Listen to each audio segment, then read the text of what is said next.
Are all calories created equal? So is a calorie a calorie a calorie? Doesn't matter where, what type of food your calories are coming from, as long as they are the same. We're gonna find out all of this in this video. But before we go into it, click the subscribe button below, because on this channel, you're gonna learn how to lose all the weight you want and get completely shredded and have a high-performing, healthy, and awesome-looking body without starvation, without cardio, and without cutting out carbs.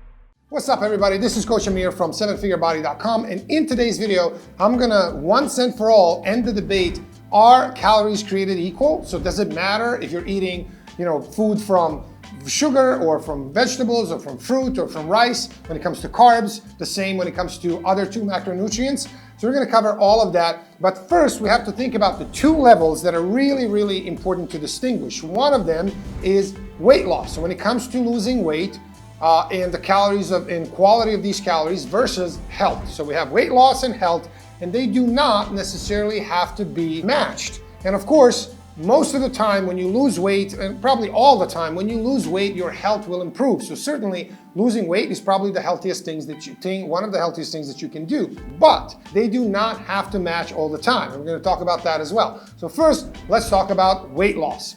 Okay, let's talk about carbs.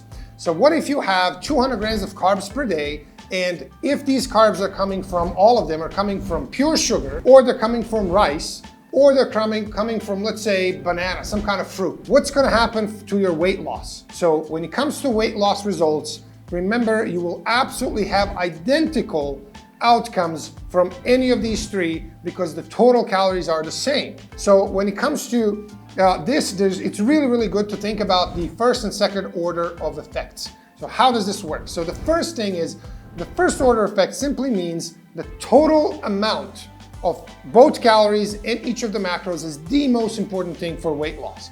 Calories are absolutely king, and of course, everybody who doesn't think they are simply doesn't understand how it works. Okay, so calories are king, and within that, when we distribute calories over the three macros, so protein, fats, and carbs, we have the total amount of protein, which is the most important, total amount of fats, total amount of carbs. This is the most important part. So assuming that in theory, somebody can have the exact same amount of, let's say, carbohydrates or fats, whether these carbs come from rice or sugar or broccoli or anything else, or let's say when it comes to fats, if they're all coming from trans fats, like literally like French fries, deep fried in these horrible, processed oils, or somebody's getting all of their oils or all of their fats from, let's say, olive oil or nuts, as long as total number of grams of these fats or grams of these carbs are the same, the weight loss outcomes are going to be identical. So in that case, absolutely calories are created equal for weight loss. So when it comes to weight loss, it's going to be identical as long as somebody can really keep that amount the same.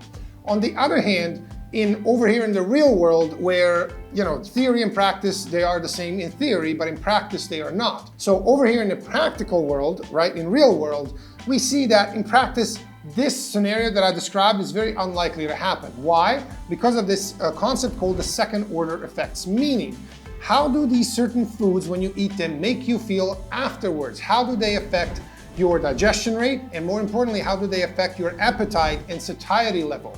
So for example, one study that is now kind of the classic study used in a lot of weight loss studies, where they give obese or very overweight subjects, they give them, let's say, isocaloric, which means the same number of calories from cookies versus the same number of calories from watermelon. So total calories the same. If they ate the same amount throughout the day, their weight loss will be the same, we know it. But just like this study showed, when people eat cookies, they get hungry really quickly and they eat more later after that. They probably overeat, end up in a surplus, they just gain weight or at least don't lose any.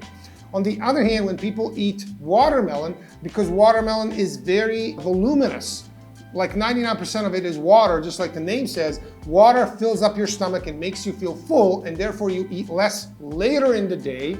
And because of that, you end up being in a deficit of calories, and people in this study, just like in many others, lose weight. So they're saying, the conclusion of the study is literally, if you want to lose weight, eating watermelon a couple of times a day, or at least including watermelon in your diet, is a very good way and a proven effective way to lose weight.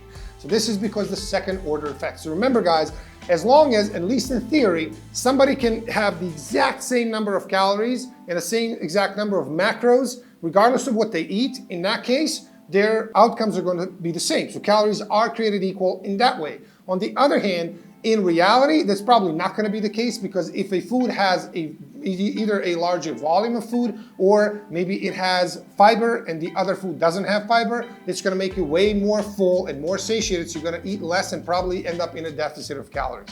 In that case, calories are not the same. So I would say in a real world, they're really not the same in that regard, because most people really can't say, well, I'm going to have 100 grams of carbs or 200 whatever grams of carbs, regardless of what I eat or what I get those calories from. It's probably not going to work out that way. So that's when it comes to weight loss.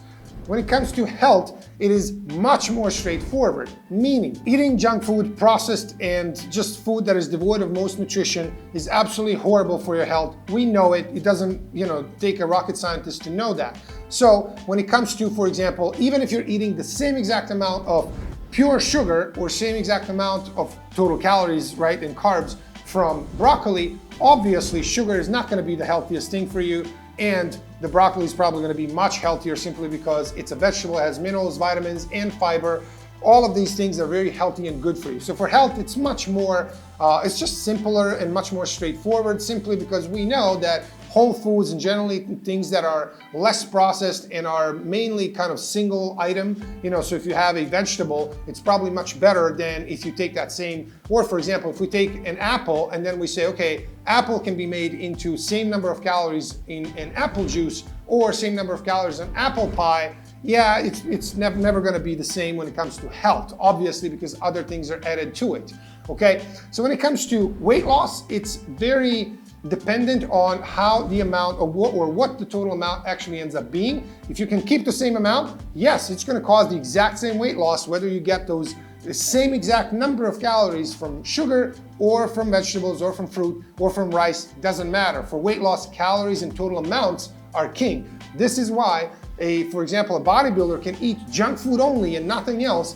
and get shredded and be on stage at 5% body fat, but be eating only junk food. How? By controlling total calories and protein, and there you go. On the other hand, when it comes to health, is this same bodybuilder who is 5% body fat, or let's say a normal entrepreneur who gets to 10% body fat, has six-pack abs, looks great, how is he going to feel and what his health is going to be if he's eating only junk food?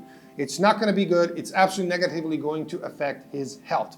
So hope this makes sense. Also guys, let me know in the comments below, how do you see calories being created equal or not? And does this make sense to you? If you have any questions, follow up to this, please let me know in the comments below. And also let me know what you feel, what have you experienced yourself when you're, for example, getting majority of our carbs from just processed stuff or from sugar, or if you're actually getting it from vegetables and fruits and carb sources that are usually considered healthier.